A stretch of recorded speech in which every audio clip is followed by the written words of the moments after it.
Bharatiya Janata party के प्रदेश अध्यक्ष, बिहार प्रदेश के उप मुख्यमंत्री, वास्तविक राजनीतिक परिस्थितियों से आपको अवगत कराने का काम किया कि कैसे कई दल अलग अलग समाज के बारे में बात तो करते हैं, पर जब बात उस समाज को देने की आती है तो बातें सीमित सिर्फ अपने तक रह जाती हैं। ऐसे में किस तरीके से हम लोग का गठबंधन, एनडीए का गठबंधन न सिर्फ समाज के हर एक वर्ग की बात करता है बल्कि उसको आगे बढ़ाने का भी काम करता है। इन तमाम बातों को बहुत स्पष्ट तरीके से आप सबके सामने बिहार सरकार के माननीय मंत्री मेरे भाई हरी सैनी जी ने रखने का काम किया।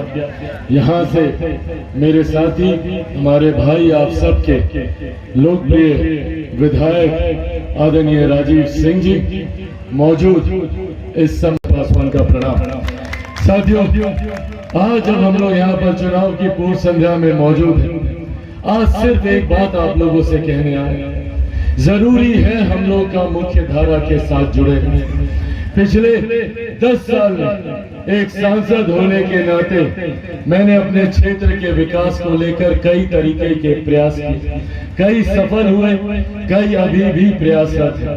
पर आज जब हम लोग इस लोकसभा चुनाव की दहलीज पर हैं, ये एक ऐसा सुनहरा अवसर है हम लोग को, जहां पर एक लंबे समय के बाद हम लोगों के पास एक डबल इंजन की सरकार है। मैंने एक लंबा दौर वो भी देखा जब कई तरीके के कार्यों के लिए मैं प्रयासरत था, पर उन्हें धरातल पर हम लोग नहीं उतार पाते थे। क्यों?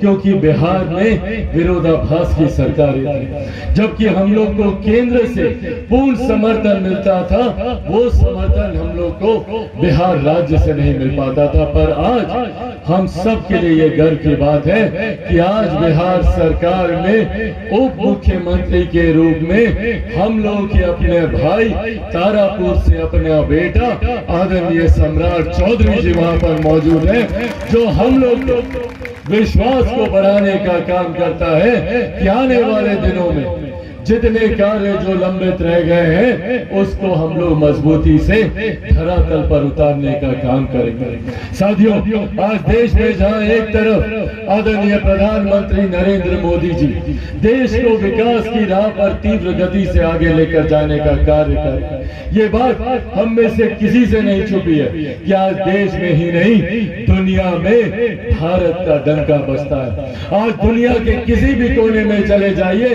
भारत और भारतीयों को वो सम्मान की दृष्टि से देखा जाता है जो आज से पहले कभी संभव नहीं था। ये हम भारतीयों के लिए ये गौरव की बात है, ये सम्मान की बात है। एक ऐसे प्रधानमंत्री जो देश की अर्थव्यवस्था को मजबूत करने में लगे।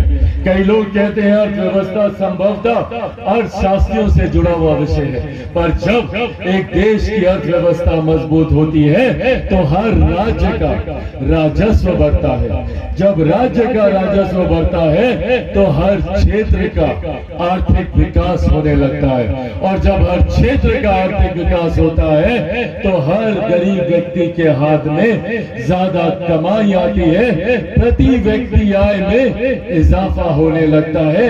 ये सोच अर्थव्यवस्था को मजबूत करने की, ये सोच हर गरीब परिवार को आर्थिक रूप से सक्षम करती है।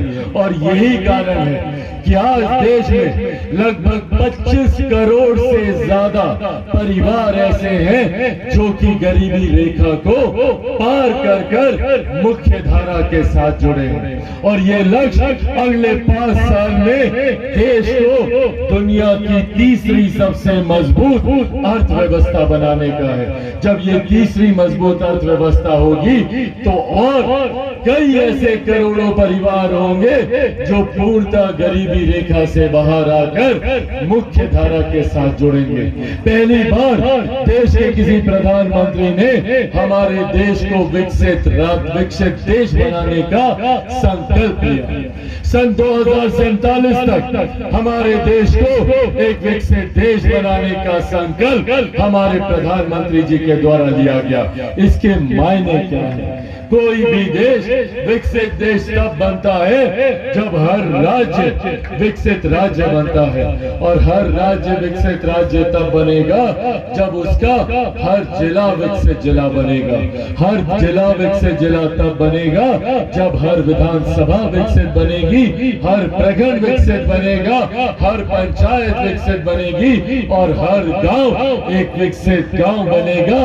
ये संकल्प प्रधानमंत्री जी लेकर चल रहे हैं 2047 में। इस संकल्प को पूरा करना और इसकी नींव अभी से मजबूती से रखनी शुरू कर दी गई है। आज से 10 साल पहले जिस तरीके से देश की अर्थव्यवस्था थी, जिस तरीके से देश का इंफ्रास्ट्रक्चर था, महिलाओं को खुले में शौच जाने के लिए मजबूर होना पड़ता था। ये बुनियादी जरूरत, बहुत बुनियादी जरूरत है। कोई प्रधानमंत्री अगर इस पे ध्यान नहीं भी देता तब भी कोई बड़ी बात नहीं थी। पर सोचिए, देश के प्रधानमंत्री ने एक गांव में रह रही गरीब महिला के सम्मान की चिंता की और गांव-गांव में शौचालय बनवाने का काम किया। उसके स्वास्थ्य की चिंता की, जो चूल्हा फूंक कर अपने स्वास्थ्य को जिस तरीके से खराब करने का काम करती थी, उनके लिए उज्ज्वला योजना लेकर एक गरीब परिवार जो आर्थिक संकट की वजह से अपने इलाज को कराने में असमर्थ होता था, उसके लिए आयुष्मान कार्ड लेकर आया। और आज ये घोषणा की गई है कि जितने ऐसे बुजुर्ग हैं जिनकी आयु 70 वर्ष से ज्यादा की है, वो मुफ्त में जाकर, ऐसे तमाम बुजुर्ग महिला पुरुष मुफ्त में जाकर 5 लाख रुपए तक का अपना इलाज। बाबा, जितने लोग यहाँ पर खड़े हैं जिनकी भी आयु 70 वर्ष से ज्यादा है, हम लोगों की अगली सरकार बनते ही 1 महीने के भीतर इसका भी नोटिफिकेशन निकाल दिया जाएगा और 70 साल की आयु के बाद के जितने बुजुर्ग हैं वो लोग अस्पताल में जाकर 5 लाख रुपए तक का अपना मुफ्त इलाज करा सकते हैं। ये चिंता हमारे प्रधानमंत्री करते हैं। जो बुजुर्गों की चिंता, महिलाओं की चिंता, युवाओं की चिंता। आज स्टार्टअप में देख लीजिए, देश में ही नहीं दुनिया में तीसरे नंबर पर सबसे ज्यादा मजबूत इकोसिस्टम स्टार्टअप को देने वाला अगर कोई देश है तो वो देश हमारा भारत है। ऐसे में साथियों, जहां हमारे प्रधानमंत्री ने हर एक गरीब परिवार की महिला, बुजुर्ग, युवा की चिंता की, तो वहीं सरहद से कैसे हमारे देश को मजबूत किया जा सके, सुरक्षित रखा जा सके, उसकी भी चिंता की। कैसे अंतरिक्ष के माध्यम से हम लोग तकनीकीकरण का इस्तेमाल कर अपने देश को एक विकसित देश बना सके, उसकी भी योजना का निर्माण किया। ऐसे में साथियों, जरूरी है हम लोगों को हमारे प्रधानमंत्री जी को मजबूती देना। आज जमुई की सभा में केंद्रीय रक्षा मंत्री आदरणीय राजनाथ सिंह जी आए।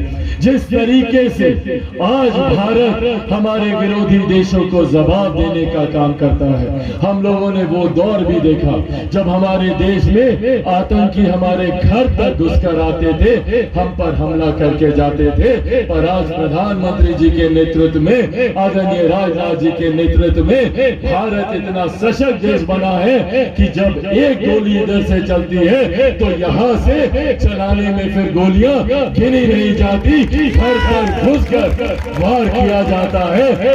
ये मजबूती हमारे प्रधानमंत्री जी ने देने का काम किया।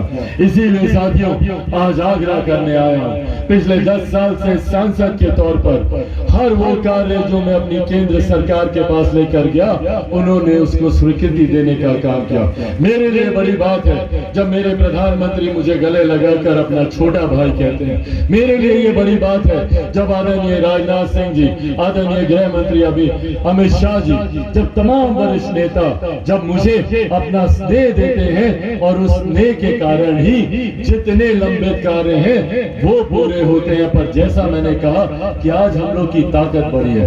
आज मजबूती से हमारे मुख्यमंत्री आदरणीय नीतीश कुमार जी हमारे प्रधानमंत्री जी का समर्थन कर रहे हैं। आज मजबूती से हमारे मुख्यमंत्री मंत्री जी अपनी सरकार का नेतृत्व प्रधानमंत्री जी की सोच के साथ विकास की लाभ पर लेकर जाने का कार्य कर रहे हैं। और आज मुझे और ज्यादा बल मिलता है जब मेरे भाई उसी मंत्रिमंडल में मेरे मुख्यमंत्री जी के साथ उप मुख्यमंत्री की भूमिका में मजबूती से हमारे प्रदेश को आगे लेकर जाने का कार्य करते हैं। ऐसे में साथियों, ये आग्रह बस आप लोगों से करने आया हूं। आगामी 19 तारीख को चुनाव है।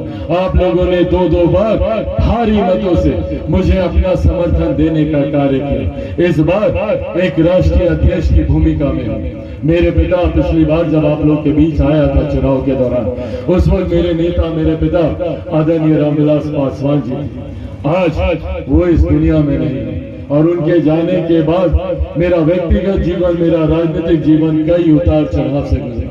मेरे कई अपनों ने जहां मेरा साथ छोड़ा तो वही आप लोगों ने ईमानदारी से मुझे सिर्फ अपना बेटा कहा नहीं, मुझे अपना बेटा समझकर, अपना बेटा, अपना भाई, अपना भतीजा मानकर आप लोगों ने मुझे संभालने का काम किया। मेरी महिलाओं ने मुझे चाची बनकर, माँ बनकर, बहन बनकर आप लोगों ने जिस तरीके से मेरे आंसू पोंछने का काम किया और मुझे पुनः वो मजबूती देने का काम किया।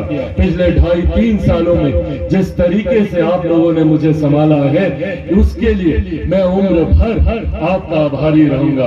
इस बार मैं यहाँ से चुनाव नहीं लड़ रहा, पर इसका कतई ये मतलब नहीं है कि मैं आप लोगों के बीच से जा रहा हूँ। मेरे नेता ने 2019 में आप लोगों से वादा किया था। उस वक्त आदरणीय रामविलास पासवान जी कहकर गए थे कि मैं आप लोगों को एक सांसद नहीं, 2 सांसद दे रहा हूँ। उस वक्त उन्होंने मेरा जिक्र करते हुए अपने आप को उससे जोड़ा था और कहा था कि जमुई लोकसभा को, तारापुर को 2 सांसद मिलने जा रहे हैं। मेरे नेता के निधन के बाद कहीं ना कहीं उनका ये वादा अधूरा रह गया था, पर आज मैं पुनः उस वादे को पूरा करने जा रहा हूँ। पुनः आप लोग को 2 सांसद मिलेंगे।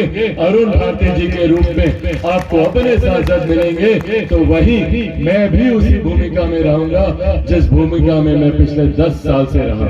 यहाँ पर एक बार फिर से आप सबका मैं धन्यवाद करता हूँ। अपने पार्टी के तमाम साथियों का, गठबंधन के तमाम साथियों का मैं धन्यवाद करता हूँ, जो दिन रात बिना किसी उम्मीद के मेहनत करते हैं, दिन रात आप लोगों के बीच रहने का काम करते हैं। ऐसे में मैं धन्यवाद करना चाहूँ।